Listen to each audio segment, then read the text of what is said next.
My name's Peter. The guy stood 2 metres to my left is Andy. Say hello, Andy. Hello, Andy. So Vauxhall have kindly loaned us these Vauxhall no, it's not an Vivaro. Vivaro-e. Vivaro-e. It's easy. What's wrong with you? We'll be here all day. We came across a charity called Tools with a Mission. They refurb old rusty tools and send them to countries that need them. Vauxhall have kindly partnered up with us and lent us their Vivaro-e van. I'm going to go and meet the volunteers for TWAM. You're going to go and find some tools, and then we'll meet up halfway and charge. I'll see you there. See you there.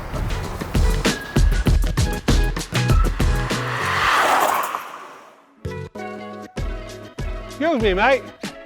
Collecting tools for a charity. Haven't got any spare ones knocking about, have you? There's a toolbox at the bottom of the ladder, mate. Help yourself. Can't wait. Let's have a look at these.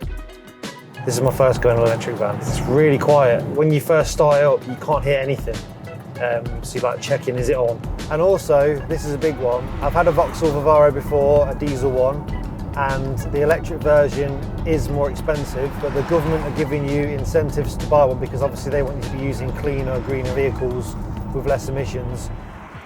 So if there was a tradesman watching this now and they wanted to donate some tools to you, how would they go about finding you? The best thing is to contact the TWAM office, and then they can direct to either one of our local collectors, because we got them all up and down the country, or there might be a builder's merchant or somebody else who's running a special campaign for us, and we can put you in touch with that and you can donate the tools in that direction. I'm here at my mate Tim's yard. He'll have got some old tools for us. Help, Tim. Have you got anything that I could have? I've got some bits in here. Just have it. The whole thing? Yeah. Cheers, Tim. See you later, pal. And obviously, rather than just getting rid of them, it's nice to put them to use, get them refurbished and give them to someone who really needs them. It's no good training somebody to be a carpenter or a builder or whatever if you don't give that person the tools to do the job. I reckon they've got some gear in here for us. Oh, he's not any good. Brilliant, mate. Thank you. Just pop them in there, mate, for us. That'd be great. Hold it on the back. You can have a look at those. You can have those. Yeah, cheers, mate. Pretty little haul. Cheers, mate. Thanks a lot. And I'm going to take your tools now to TWAM to get refurbished, and I'll let you know how we get on. And thanks for all your hard work. Okay, well I hope you could find them very useful.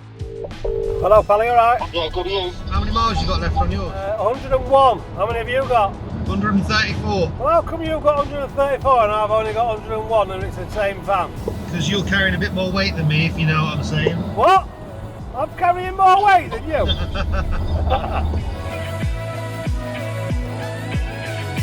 No road tax, which is good, and then if you're working in London, no congestion charge if you're driving one of these vans. Yeah. I've just caught up with you. I'm sticking in power mode. I'm going to overtake you. I'm following them. That's Pete. I've done it. Oh, I swerved in front. He does not look happy. Right, I'll see you at the services, mate. We'll get some lunch. All right, pal. See you there.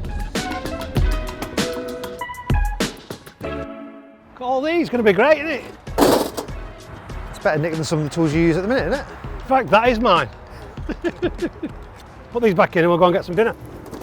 In the next episode, we're heading to Ipswich to meet Tools with a Mission. They're also going to show us how to refurb old rusty tools, and we're going to surprise them by donating the tools that we've collected.